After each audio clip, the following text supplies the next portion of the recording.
Hello, guys, and welcome to another great episode of the Flama podcast, the ultimate guide to the gaming industry. I am your host, Angel, and today we have a very special guest, Jalyssa. You're a very interesting person.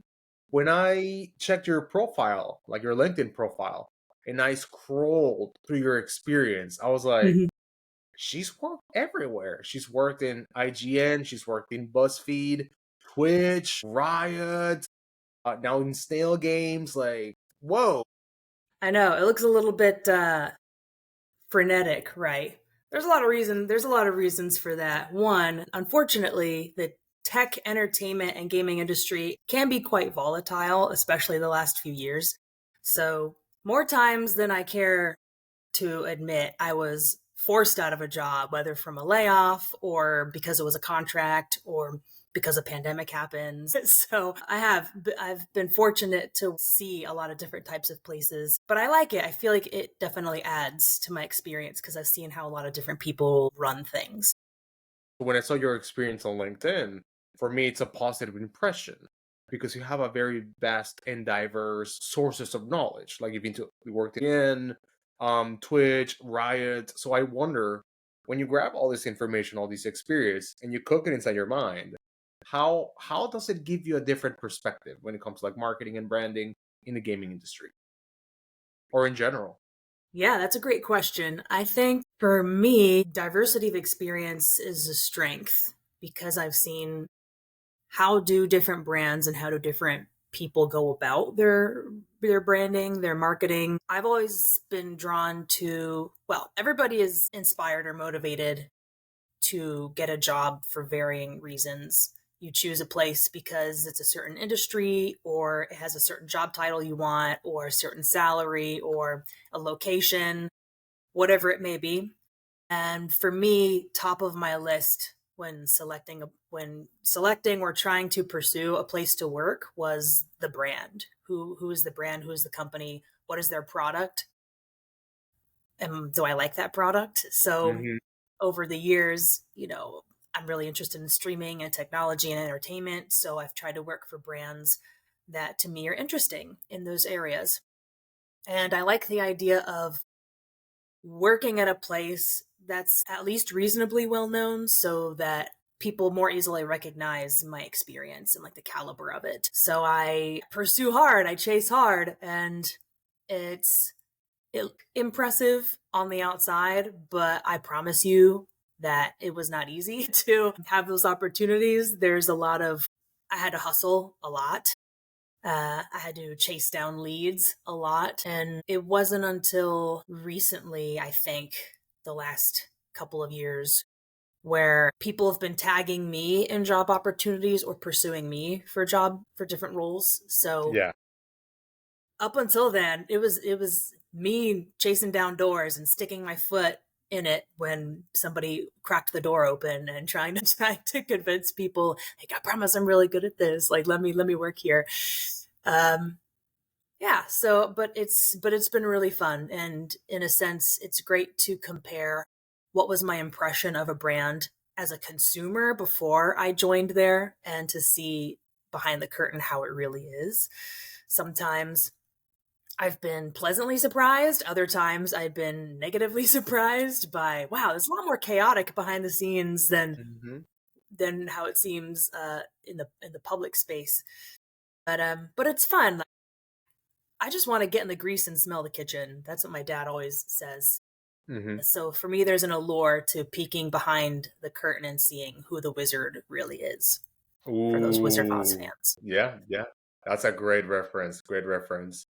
Jalisa, when it comes to, and I agree with you, diversity of experience is a good thing, 100%. The act of hustling, it's not easy. It takes time, effort, energy, a lot of disappointments for sure, and a huge commitment. But behind that hustle comes conviction, I believe. Where did your conviction to hustle, to be in that industry, to be a participant there, to contribute? Where did that conviction come from personally? I think I've always been passionate about the entertainment industry at large. I work in gaming now, so I would say it's gaming is part of the tech industry and it's also part of the entertainment industry. It's kind of a combination of both. I always loved games growing up. I always loved movies. I was a very imaginative child.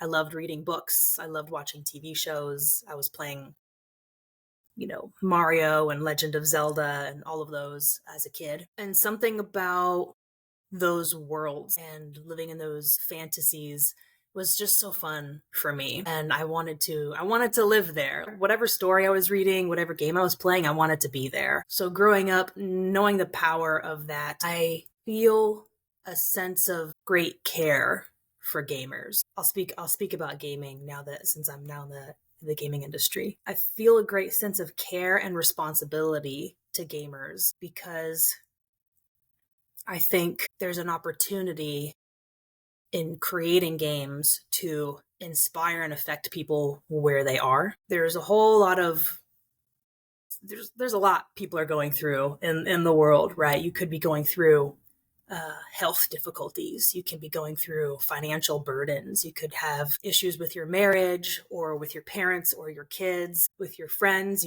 There's a lot, everyone has a struggle that they're going through. And for me, areas where we can impact the fun in people's lives, to me, is a window into their heart and a window into their soul. And I want to be able to reach them there with stories of hope and stories of love and compassion. And that's what I hope to do through gaming. It's a future aspiration of mine to found my own game company and to create games that are stories of hope for people.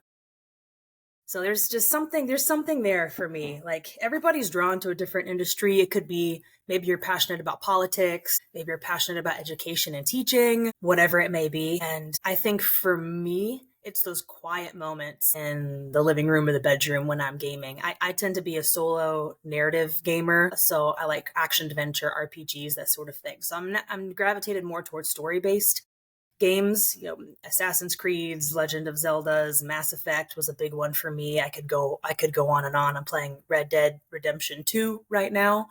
But it's those quiet moments within the game that sometimes really stick with me. And it could be a friendship that you develop, like you and a character, like you and one of the NPCs, there's a relationship, or there's something that happens. I mean, The Last of Us tugged at all of our heartstrings.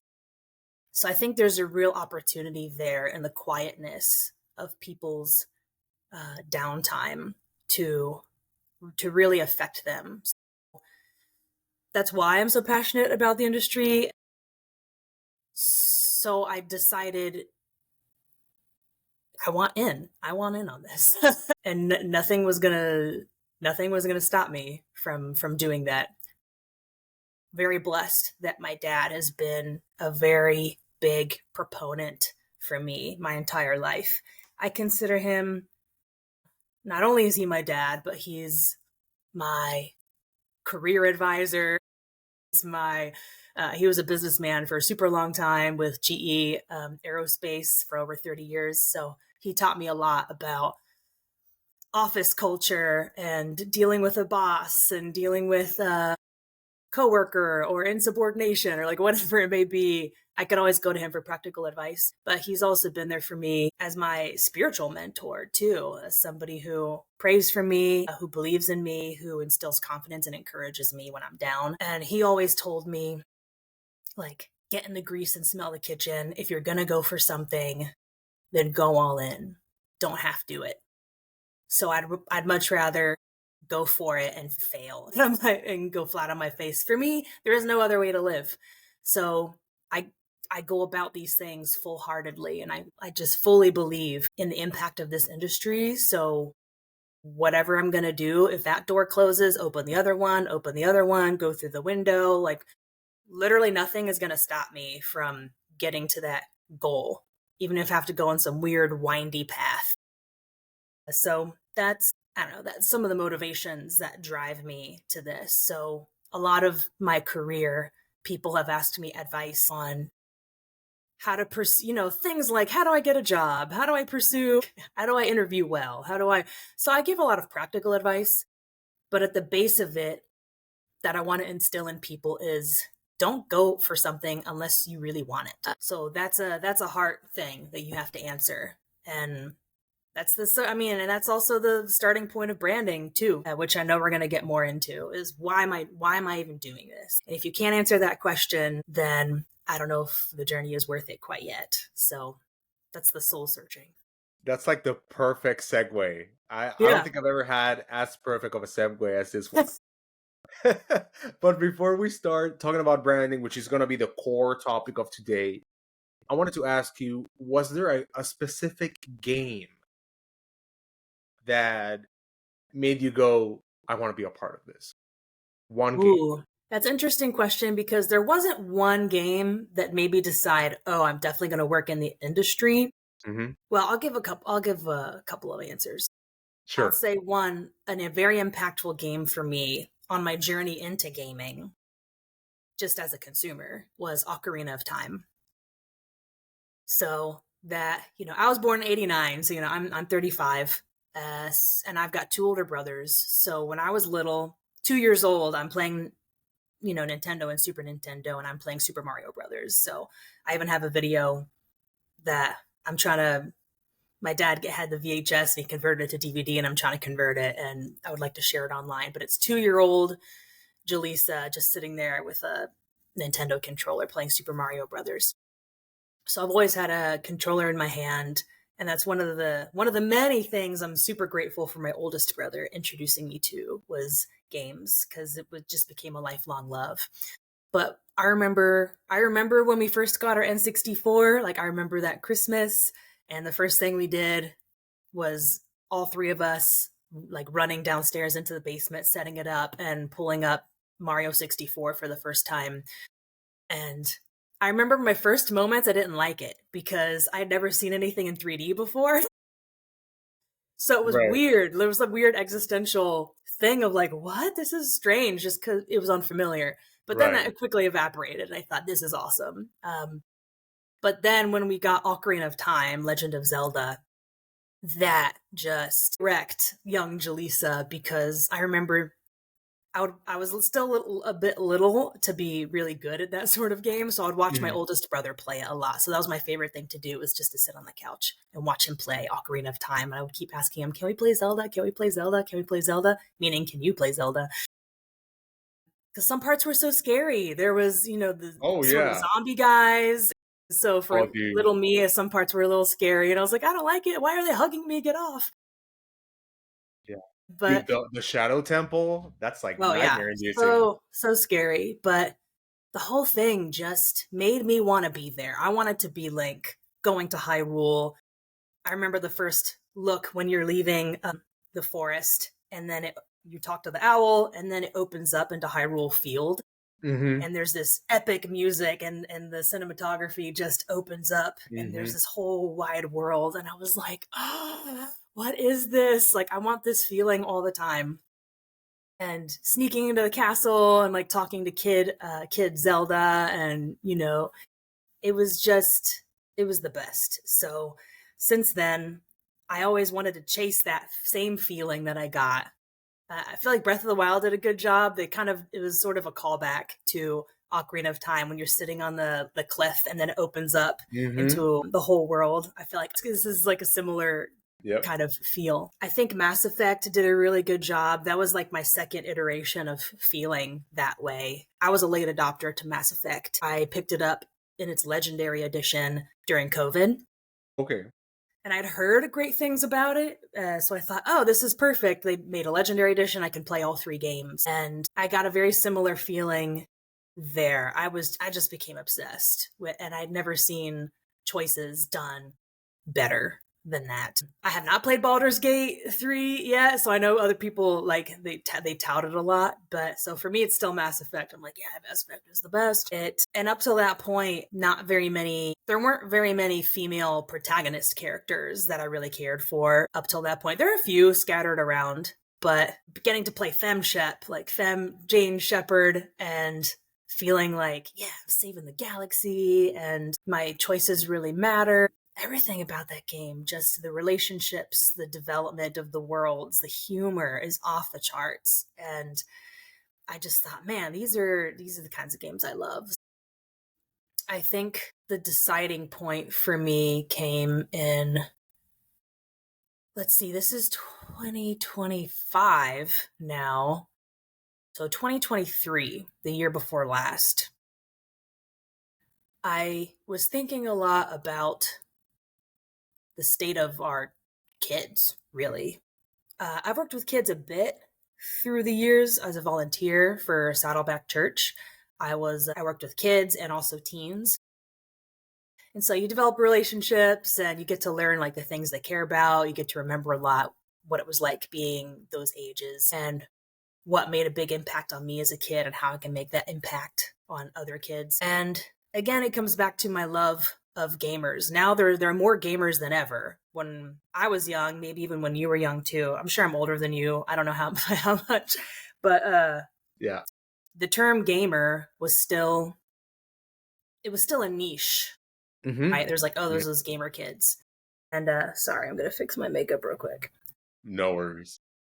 When I'm wearing black eyeliner, it tends to run a little bit for the first 30 minutes. You're totally Okay. fine. When I was a kid, gamer was still a niche. So there was a sort of an identity in it, and it was still like a little bit misunderstood. People, even to this day now, still say, "Oh, gamers are misunderstood," but not in the same way. Because now I heard a statistic that Gen Alpha. I don't know if this is in the West or what it may be, but there was like a statistic I saw where compared to when we were young, Gen Alpha 100% games. Oh yeah. Like every single one games. But they don't think of it as I'm a gamer because it's so prevalent. There's not that same, like I have younger cousins and one of them was playing I saw them a few months ago and one of them was playing something on Roblox. It was like whatever the fashion modeling game is in Roblox. Sure. And she's just, playing that on her phone or whatever it is. And I think I made some sort of comment like, oh, so you're a gamer, like you enjoy Roblox. And she said, I mean, I guess. It was just so this blasé. I mean, she is a teen too. So it was Right. this very blasé response. And I remember thinking, wow, yeah, it's true. This was a theory before that. And then I felt like it was confirmed in that response where there's not like a self-identification of gamers. It's just about hanging out with my friends, whatever vehicle it may be. For when I Yeah. was a kid, that might have been going to the mall to hang out with your friends or going to play in the woods or whatever it is. Or, I did play games with some of my friends as a kid. I didn't have very many girlfriends who were gamers, but there were a few. So I mostly played with my brothers. But yeah, it's just everybody games now. So I'm like, if this is the vehicle that our kids, children, grandchildren, children's children are going to be using to interact with each other and interact with the world, then this is important. So what am I going to do about it? Right. So in late 2023, I made a decision like, yeah, I definitely want to move to a job in game development.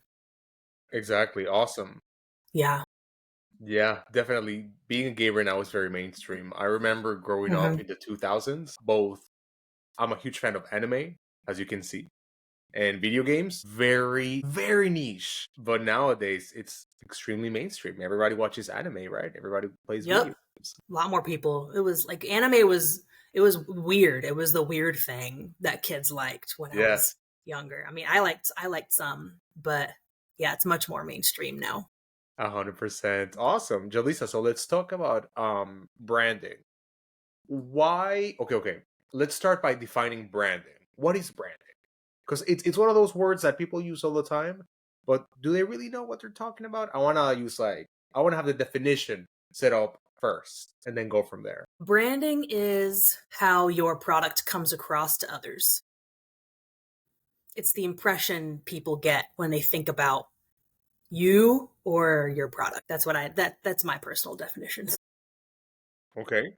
Mm-hmm. Would you say that branding is sort of like the human part of a company in a way? Kind of like the part that establishes human connection? Sure. So maybe another way to put it is branding is the story you're trying to tell about your product. And of course, that's driven by people. In my view, your branding starts with how you as a company are run. So how a group of people decide to even interact and work with each other is the first inkling and the beginnings of the foundation of your branding. So when people get together and your brand, the story you want to tell, stems from a lot of different places. It could be, we're choosing to make X game because it's the kind of game I want to play. So, or you could be, maybe you're somebody that just wants to make a lot of what's already out there, but better. Or you're somebody that wants to make a new kind of product that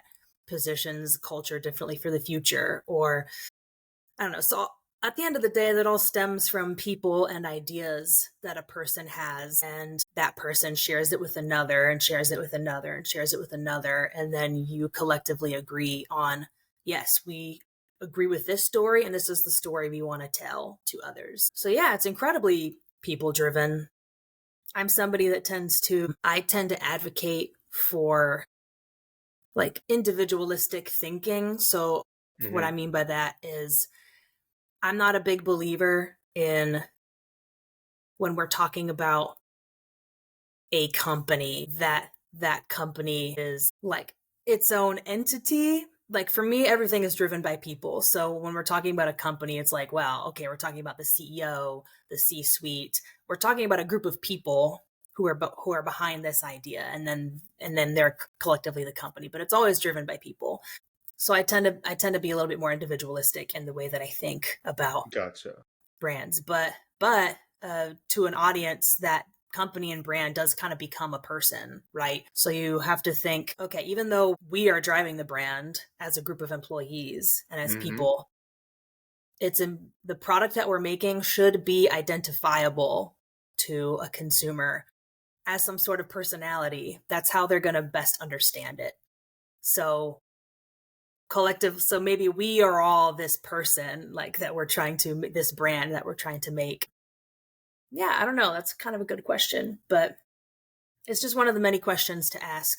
Like, what kind of person and impression do we want to make on our audience? When you think about different brands, you get a different feeling, right? When I think about Apple, what are the impressions they're trying to give? Right. For what kind of person is Apple? It's somebody who's very elegant, pristine, creative. Sure. So I think of like this elevated premier feling when you think about Apple, and that permeates through everything, through their packaging design, through their product design. I've not been to their offices, but I'm assuming their offices would probably be like that too. So there's a feeling they're trying to get across. It's very different with a Twitch, for example. Twitch is one of the places I've worked. And we self-identified, there are brand archetypes that you can pick. There are whole exercises for this. There's like wheels of different personalities and brand archetypes. And when I was there, it was, okay, our primary archetype is jester. Our second archetype is caregiver, right? Because jester being like, we're fun and we're just like you, our streamers. Right. So when you get on a Twitch chat, it can be very chaotic, right? It's just like emotes going everywhere and confetti and kookiness, and that comes across in their branding too, because I was on that team. So it was like a chaotic tapestry of things all crafted together, because we wanted to get across that Twitch is a place that you go no matter what kind of creator you are. Of course, most creators are gamers there. Most streamers are gamers. Right. But you could be anything. You could be doing makeup. You could be doing fitness. You could be doing just a podcast. Just chatting. Whatever it may be. So it was all about this chaotic tapestry and us not taking ourselves too seriously and being very self-deprecating when we can. So that was the jester. But secondary caregiver, meaning because we care a lot about our audience. And I'll say that's very true, having worked there, that Twitch employees care a lot about their streamers, despite anything you might have ever seen in the news or whatever over the last few years. When their users are disappointed or their streamers are disappointed, the employees are too. And so they work tirelessly to support and care for communities on Twitch. Yeah. So that's what you're trying to create. You're a brand made up of people, but in the same way, you're trying to create a personality, a feeling to who your brand is for others so that they can identify with it in some way. Gotcha. Jalisa, do you mind if I like share the visual of the archetype wheel real quick? Short? Awesome. Let me see. Did it come up on a Google search? Because I want our audience to see like what we're talking about. Yeah, here you go. Can you see it? Yeah, here it is. Jester. There it is. Awesome. So regarding this wheel and all these archetypes, I was wondering how exactly, because you said, well, primary, we have the jester and then the caregiver. How do you pick your archetypes when you're making your company? I mean, that's a great question. Maybe get out a dartboard and just throw something and see where it lands. No, it's where it lands. I mean, that's a great question. It could stem from a lot of things. I think it could stem from your personality as the founder. Mm, Like, what are you like? What do you care for? fair enough. You could even do this fun exercise as a singular people. So I could envision you have this out and you have, I don't know, 4 people in a room. Maybe they want to make a company together. And maybe you self identify as, well, Jalyssa, I tend to be like, I don't even know. I'm just making this up. Creator hero. Okay. Like, I was always drawn a lot to stories of heroism, and it also fits a lot into my personality. Creator Mhm. too. Every man, jester, lover. Yeah, because this one's provide structure and leave legacy. Yeah. Spirituality, that's a good one too. Yeah, so maybe you even self identify as a group. Like, this is where I land, this is where I land, this is where I land. Is there something there for how we go about our product? Okay. Because you may have certain similarities, and that's why the 4 of you, for example, get together and you're like, yeah, we want to make something together. So there must be a reason behind why you get along as a group. You must have some sort of combined passion. So where does that passion stem from? And you could probably identify an area of this wheel where their passion stems from and how it expresses itself. It could be, when you think of outlaw, I don't know, I feel like Elon Musk kind of goes into that category. Sure. You're thinking of somebody who doesn't really care about the status quo, like they want to Exactly. break things and pave the way for something else. So he kind of comes across to me as something like that. Like, if that's what you want to do, okay, he's a very outlaw guy. Therefore, he's not going to be very concerned with what you or I think. He's thinking 10 steps ahead from now and trying to, lead. Maybe a ruler too. It might be in there too. Exactly. Or when I think of somebody really loving, gosh, who's somebody really loving that I can think of? Like I Mother don't know, like Teresa. a, No, huh? that would be more like the caregiver. I was thinking of, like, I don't know, Jane Goodall, for example. Oh, gotcha. The For those of gorilla. us who may not know Jane, or, Steve Irwin, I think of these conservationists and people working in like nature preserves and stuff. I feel like that comes a lot from uh, probably lover and caregiver for sure. Could Caregiver. be Yeah. caregiver and lover. So those people, when you think of them, people who really care about our environment, care about the earth, care about animals, care about life, that's where they would probably land. So if you get a group of conservationists together, those are probably where they're going to land for their brand. Hmm. Um, and that's partly why the Irwins are a very beloved family even to this day. And that legacy is carried on by Robert, Steve's son. So that's a legacy of caregiving. That's what I would say, how you would pick something like this. Or you just see a need. Like, let's say maybe you're a brand that makes something similar that's already in the market. Hmm. Maybe you're trying to make a new car brand and you're thinking there's no room for more car brands. Enter Elon Musk again. So if you're trying, let's say you're very passionate about automobiles and you really want to make one, and you're thinking maybe even the product isn't that much better than other stuff that's out there. It could be purely a brand play of like, how are you approaching yourselves as a brand and as a lifestyle that may be different or lacking in the automobile Sure. industry? So you could look at this and put all your competition on this board. Like, okay, when I think of Jaguar, I think of X. I know Jaguar was in some hot water a little bit from the Yes. public Right. the last couple of months because of their people were confused with their rebranding.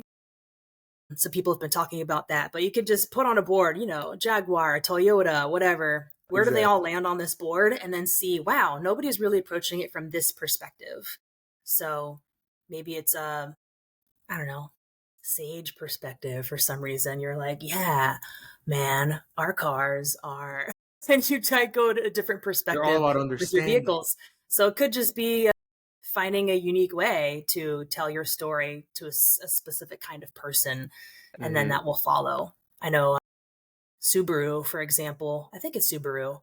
I worked on Subaru stuff back at BuzzFeed. We did some co-branded videos with them, and they wanted to tout themselves as the brand that really cares about dogs. Mm, So we made some videos with them that were centered around your pet, around your dog, because they wanted to get across that like we're the brand that cares about you as like pet owners. So that was an interesting perspective. Like that's a very like caregiver kind of right. perspective. So yeah, you just gotta kind of find your thing. Awesome. Perfect. I was going to ask you, we talked about these earlier before the podcast, but what would be the biggest mistake that game studios make when it comes to branding? What's the biggest mistake, Wow. I think the biggest mistake comes from, like regarding branding? I'll echo what something I said earlier. I think a mistake people in general, including game companies and game studios, make is thinking about branding too late. Mm, People tend to, I don't know. I'm reading a book right now called Doom Guy by John Romero.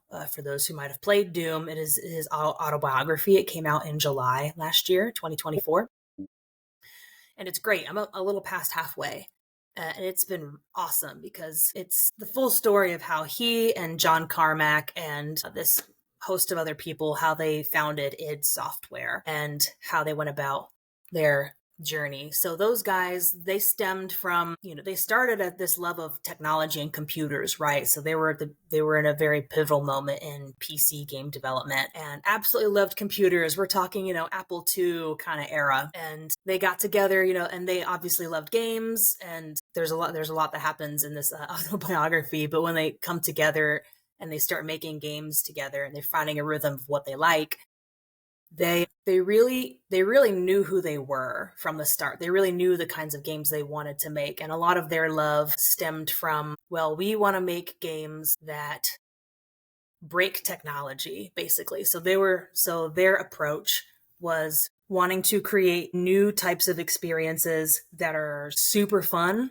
They wanted to prove that PCs could be as good as console because at the time consoles were technologically more advanced and hadn't quite caught up yet games in PCs. So they wanted to prove, maybe that's a little bit of an outlaw approach. They wanted to prove like PCs can do it. They can make very meaningful experiences for gamers. And that book is I haven't finished it yet, but it's a masterclass in how to think about pushing your branding. John Romero became, not only is he a very great programmer, but he kind of became a little bit the face of id Software. He became really good at how can we expand this brand and find other opportunities. So a lot of their love came from new technological advancements. So they were trying to be very future thinking. So for them, branding feel there throughout their entire process. So they got so good at it that they didn't need to, it's not like needing to check in with each other very much. It wasn't a very dictatorial approach from what I'm getting in this book. It right. was very collaborative with this team. Everybody understood the product they're making and why, and the goal of it by the end. And I think sometimes with like, you can start with a product for sure. You just get people together who are making a game. Like, I just want to make a FPS. I just want to make a shooter because I Sure. like shooting stuff. Sure. But along the way, you always have to have the end user in mind and the end experience in mind. So thinking about the packaging. Think, even getting that prescriptive, thinking about the packaging. What's the feeling you want your player to have when they're, at that time, if they're leafing through a magazine or a catalog, or they're going into the store and they see your art on the shelf, and like what's the feeling, what's the allure that you want to give them. So you have to think about that throughout your entire process, really. And of course there are instances too when people just make things because they like them, because they're Sure. just enjoying the process of making the game. But if you're making a game for the purpose of being able to sell it and being able to find a market and grow into a company, then these are the things you must think about. You got to think beyond your current moment. So that's what I would say. I feel that's a big mistake a lot of people make, is just not bringing in branding soon enough, or even having a branding person on staff. I feel like it's people misunderstand that a lot in business. Hmm. Yeah, and I still see it to this day. People like they're making their game, and maybe they're a super technical person. So, founder can be anyone. They can be somebody who used to be an engineer. They can be somebody who used to be An a artist. designer, and then they kind of rose the ranks, or it could be somebody that came strictly from the business side. So if you're somebody that comes from a very technical side of gaming, and all you really care about is the tech behind it or the design and the gameplay, and you're not thinking about the why the whole time, like that's what a marketing person brings as value, is helping you get outside of your head a little bit and thinking about, how are we going to share your experience and the love and desire you have with playing this game or creating this game, and how do we share that with the audience and bring them in on that journey so that they care about it as close as we can to as much as you do about this. Right. um, Something that I've noticed within our conversation about branding is that knowledge of self is extremely important. mhm, yeah, that's true. So I still have to this day, I still have to defend the importance of marketing and branding and asking pivotal questions. I was shooting, I remember last year I was shooting something, and I was concerned with getting the lighting right, because a certain time of day and like all this stuff. And the person is like, "Oh, it's fine. Nobody cares." And I was like, "I care." But more importantly, it was just one of those things where usually when people say, I think the person meant it more as a trying to get me not to worry about it as much. So I don't Mm, think it was trying to be insulting. I think they were right. trying to release pressure off my shoulders. But I think also part of that stems from a misunderstanding of, it's not just the lighting. Like, it's not just about that. It's about having care for telling somebody's story right, and leaving every obstacle out of the way to distract audiences from hearing that story well and listening to it well. So if I want to get the lighting right, then I'm going to get the lighting right, man. And we're going to make it look good. Um, yeah, that's what I would say. So sometimes the importance of branding and marketing uh, isn't totally understood necessarily by Hmm. everybody, and it could be, by a game developer, it could be by anyone. But yeah, it brings a lot of value.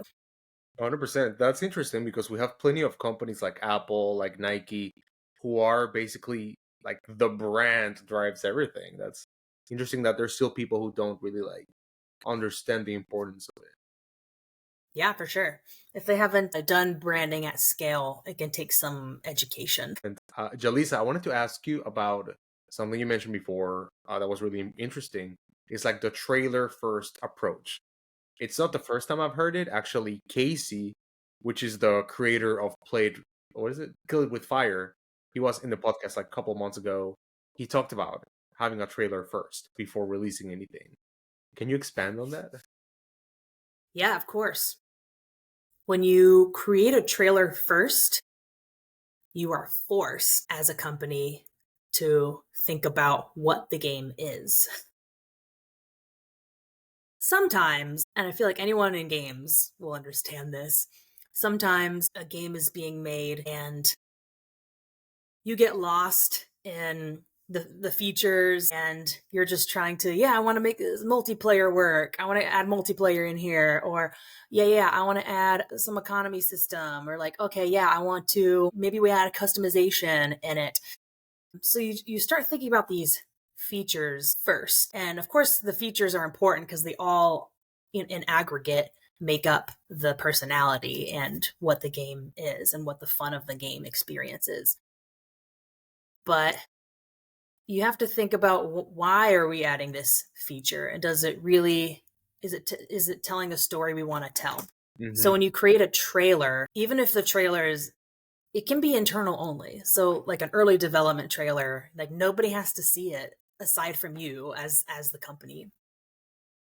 But one, it creates motivation and excitement within the team because you're seeing the end result of like, whoa, like this is the feeling we want. So the feeling we get in this trailer, like this is the feeling we want to sustain within our gameplay. And two, it makes you prioritize very quickly what's actually important feature wise for your title. So you start making those decisions early on, and that helps affect your entire roadmap.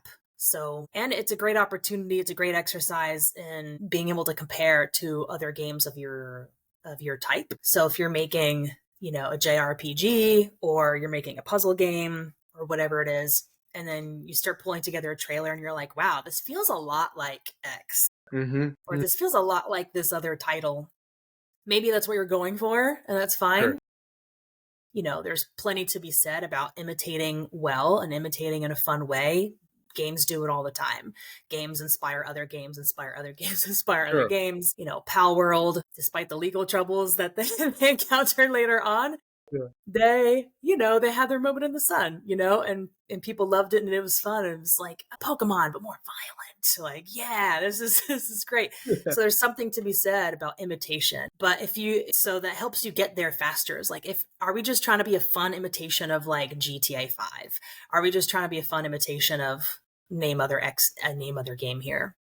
But if you want to be unique, like if you're trying to make something never done before, it just forces you to answer all those questions super early. So that's the importance of a good initial trailer. And I'll double down on inspiring your team, because people, they tend to get long days, crunch, stress, like all that stuff really impacts a team. And being able to stop and give people a glimpse of where we're heading toward and vision casting like that can be Yes. super motivating for people. So it's good. It's good to have a North Star, and then everybody is driving to that North Star and they get it. They watch the trailer like, okay, I get it now. Like, I get what we're trying to do. That's the importance of a good early trailer. 100%. Out of all your awesome experience, something that really caught my attention was your time at Riot. Yeah, And Riot Games is very famous because they do branding pretty well. I believe pretty well. Yeah, recently, you could say that. yeah, They're not recently bad. they're not bad. They're all right, all right. Recently they launched Arcane Part 2, right? And yeah, people love that series. People love Riot, the branding. What did you learn while working there? And why is Riot so well known and effective with their brand? For sure. And let me caveat that I did basically like a contract there this summer, or this past summer in 2024. So I was a contractor there, not full time Riot employee. But it was very elucidating. That is basically like a 2+ month consultancy to help with scaled marketing assets. So I'm getting a little bit into the weeds, but at the time they were working on the console launch of Valorant. So I was on the Valorant publishing team, and they were getting ready. No game at Riot ever before had been on console. So it was also a lot of eyeballs internally at the company to see like how successful a console launch for a PC game was going. So I helped them with scaling. It had to do with like automating different types of marketing versioning. So, versioning means it tends to be making marketing assets at scale, whether it's scaling for localization and translation languages, or different sizing for different assets. Like, let me get a square digital asset versus, a 16 by 9 versus a 9 by 16 size. So, you're taking video clips of like gameplay and cinematics and whatever it is, and creating like scaled versions. Okay, this one has an end card advertising for it on Xbox. This one has an end card advertising on PlayStation 5. This one has a different intro. So you take all those components, and I was helping them find solutions for automating those components. So they basically put it into a system that can mix and match all those components together and spit them back out, instead of, mind numbing work for an assistant editor, for example. It's like, let's have editors work on higher caliber thought stuff than like this kind of monotony that can be handled by like this system. Anyway, so that's what I was doing for them. I was helping them scale some of their marketing production for their console launch. But it was a very impressionable time, because I learned, they really care about, I feel like out of any place I've ever been to, maybe Netflix too, but I don't know, Riot is just a whole other level when it comes to brand identity and development. They really see the value of, we're not just telling our story for the now, we are setting it up for longevity into the future. There's several brands like this. Like Disney is notably, they've been doing this for over 100 years. They go for the long term and like paving the way. Riot's the same way. Some people put Arcane in hot water in some articles because they thought, oh, it cost this many millions and millions and millions of dollars to make, and it didn't really like make a lot back. And who was it at Riot? I don't know if it was one of the top people at Riot had this great quote. And it was basically about how people misunderstood the purpose of Arcane.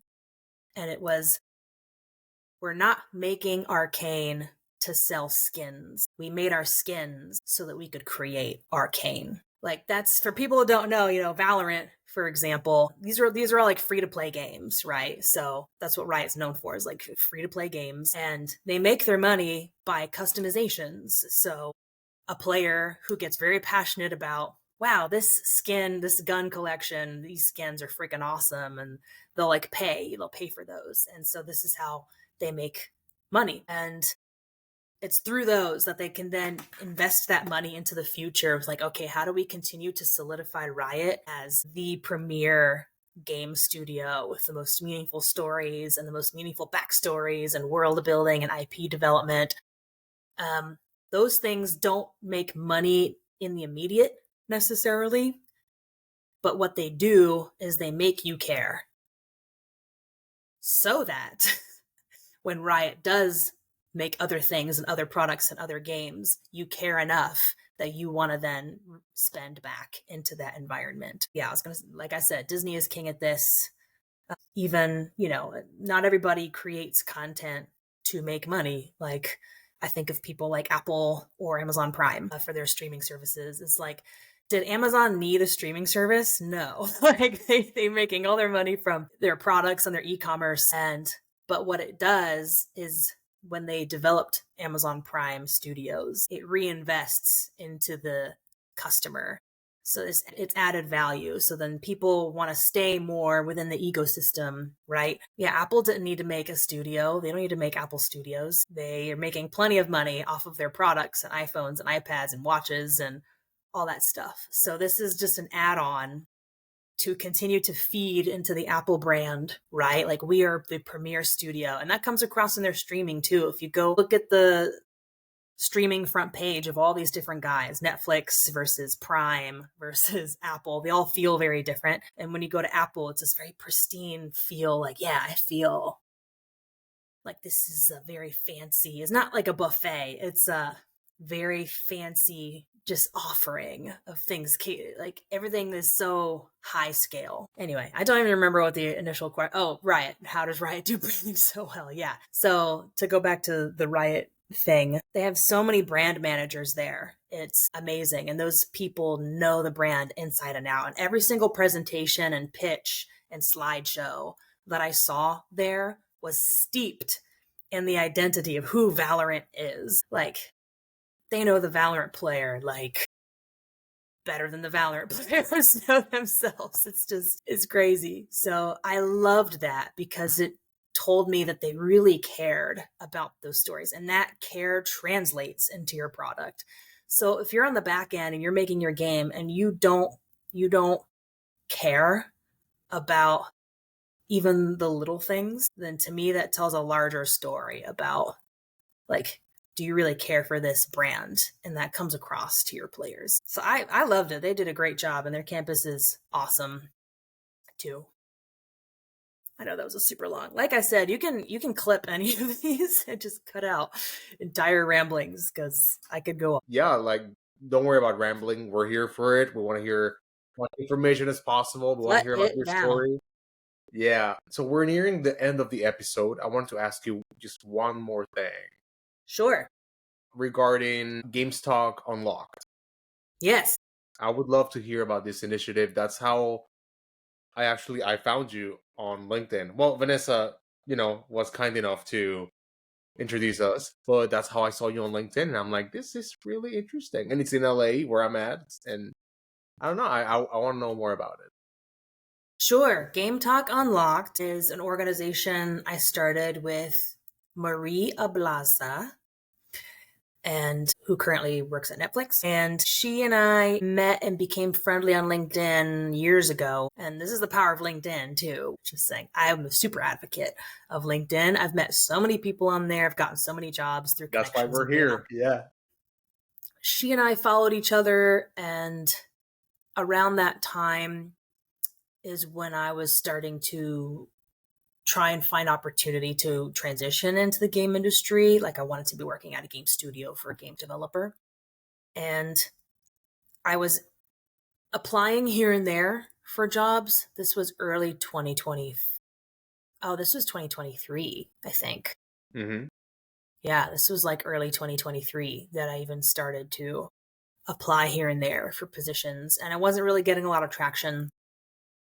And I thought at the time, how do I find game developers? Like, where are they? Like, Yeah. is there a watering hole somewhere? How do I be where they are so that I can make friends in the industry, that I can learn from them? I want to be where they are. So I was trying to figure that out for myself.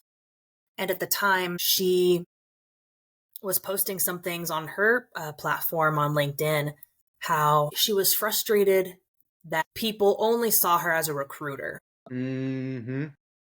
And they didn't see her as somebody with meaningful things to say and contribute in the games industry. Mm-hmm. So that's what she does. She works for Netflix Games. She's a recruiter there. And she found that she felt like that was her whole identity, that people were kind of pinning on her. And I reminisced with that because at the same time, I felt like I was trying to get beyond a branding problem with me, which was people are not thinking of me and associating me within games and within the games Mm-hmm. industry. So how do I change that narrative? And so she was trying to change a personal branding narrative for herself. So I approached her and said, hey, sounds like we both have a branding. What do you think about, what if we threw events for people in the industry and just had fun with game dev, and we could like change that together, because I want people to associate me with games. I feel like you want people to associate you as somebody who knows a lot about games. Maybe this is a way we can do that. And she said, okay. So we spent our first 6 months at least just thinking about who we were as an organization. Like, what are we trying to say? So that time we spent, I'm very inspired by Ben Horowitz's book, What You Do Is Who You Are. He is Mm-hmm. a co-founder at A16Z, also known as Andreessen Horowitz, which is a well-known venture capital firm.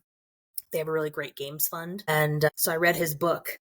It talks a lot about culture and how do you inspire and develop culture, which to me feeds directly into branding. And he said, like, think about your culture deck, your culture memo. Netflix does this really well. Like, Netflix has a culture memo. And Culture memo. anytime if you apply for Netflix, you're expected to know it. It basically is a write-up that Netflix has of, this is who we are as a company and this is who we are as employees here at Netflix. So you're expected when you apply for Netflix and if you go through interviewing to know that culture memo and to be able to speak from it, because they care that much about their identity and who they are. So this is what Ben Horowitz was doing in his book, is sharing different stories of his experience developing culture. And so I thought, yeah, let's write down who we are. as a organization. Who are we? What do we want to be? So we wrote out maybe 8 points or something. I think one of the points was networking sucks, which is what we firmly believed in. So we believed, we want to create experiences that are easy for people in and around games to hang out with each other. Mm-hmm. We don't want to be overly buttoned up networking thing. We want to be a place where people can geek out about games because we love them. Exactly. So that feeling you get when you have to, if you're going to a conference or you feel like you got to like put on your jacket and have an elevator pitch everywhere you go, like that's not the feeling we wanted. Right. So we came up with all our points. One, we wanted to be cost effective. So we wanted to create events where people was relatively cheap for people to attend, just like one entry fee, and it just gives you a location and some food, because conferences are super expensive, and we felt like we could create event experiences that are less expensive than going to a conference. So let's make it cost effective. Let's make it super non-networky. Like we want to hang out there. Let's make it available for people of all kinds. So you come and you belong here, whoever you are, no matter what discipline, no matter what hierarchy. We want to create an experience where an engineer is talking to a marketing person, is talking to a designer from somewhere, is talking to a photographer, like literally whatever it is. And you don't even necessarily have to be having worked in the industry. You could be a noob, you could be aspiring to work in games, or you just really, really love playing games. So we wrote all these things down, and then we looked for volunteers. We're completely volunteer run. So we don't make any money from this. Like any money made goes directly back into either overhead costs or into planning another event. And so that's what we did. 2023, we didn't start getting volunteers until late 2023, like early 2024. In 2024, we threw 4 events, 2 in LA, 1 in San Francisco, 1 in Orange County. And it was a great experiment to see what works. So we tried different kinds of venues. We tried 3 of them were paid, 1 of them was free. And the feedback was awesome, because what happened was we had spent so much time and care, Marie and I, in identifying who we were and the impression we wanted to give with our events, that we also instilled that in our volunteers. And then that in turn instilled into the events themselves. So that I remember it was either our first event or second event attending, and we would usually have maybe 100 people. I think 2 of them was about 100, 1 was about 90, 1 was about 30.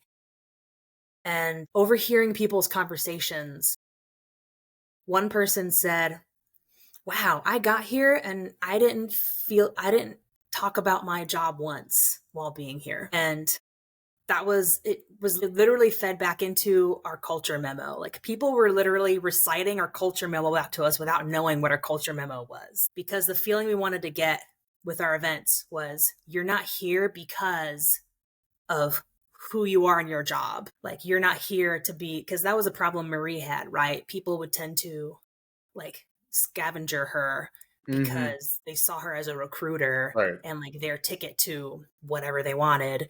Yeah. And so we didn't want people to feel that way going to our events. We wanted them to feel valued for who they are and their love for games as a craft. So when somebody said that, wow, I haven't talked about my job once since being here, because they were too busy having fun and geeking out about games with other people who work in and around games. And of course, networking naturally happened after those events. People meet other people and like that kind of naturally happens, but that wasn't the main purpose, because we felt in a post-pandemic world, people needed connection. Sure. And because the gaming industry was going through what it's been going through the last few years, we wanted to create environments where it was fun for game developers to come and feel like no pressure from what they're dealing with their job, what they're dealing with job hunting. And that's what happened at our events. So we loved it. And we had to take a little bit of a break the last few months because I got a new job. And so things were crazy with her and I. But part of the culture that we set out was, this is volunteer run only, and there's absolutely no pressure. There's absolutely no pressure to produce if we don't have the time. Right. Because we had said that at the outset and set those expectations with each other, we don't feel pressure. Like, okay, if we need to take a break for a few months, it's fine. And we can always come back to it and then make some more events in 2025. So that's what Game Talk is. It's mixer events. Local is also what we tried to do. So we're trying to make them local to, I live in LA. She lives in San Francisco. One of our other volunteers is in Orange County. So we also want to make a model where anybody can host their own Game Talk wherever they live, because that was another one of our tenets is in person. So we wanted to create in-person experiences again. So that's what Game Talk is. It's events, man. It's very fun local events for people in and around games. That's Game Talk. Perfect. Hopefully more to come in 2025. Yeah, I was gonna ask you, when is the next event? Because I want to go. Yeah, we'll throw another one. I'm sure Maria and I have bi-weeklies, so maybe in a couple weeks we'll chat about, okay, let's throw another event, and I'll probably throw one here in LA. We'll just have fun. I'll let you know. Stay tuned. Yeah, like, and if you need any volunteers, dude, I got you. Thank Let me know. you. Yes, Got you, let we me always know. could use volunteers. Yeah, and guys, if you're watching this, you live in LA or Orange County or wherever we're gonna have that event. If you want to volunteer, Jalyssa, this is an awesome segue as well. Where can people contact you if they want to volunteer or talk to you or pick your brain? Where can they talk to you? Sure. You can, I'm really responsive on LinkedIn, so you can message me on there, or you can email co-founders at gametalkunlocked.org, I believe is the, let me triple check that. No worries. Dun, dun. And yeah, guys, we're gonna have those emails, those links in the description below. So if you're interested, just click it and just reach out. gametalkunlocked.com. I'll put that below. .com. Yes, we got you. Yeah, that is it for today. Jalyssa, it was a pleasure having you. Very awesome to learn about your awesome experience and all the things you've done. And hope we can, plan another event and, check it out. Thanks, Angel. This was fun. Thank you for dealing with my rambling. You're good. I feel like the more of these I do, the better I'll be at answering questions. So thank you for being here, and thank you for watching wherever you are and whoever you may be. All LinkedIn. right.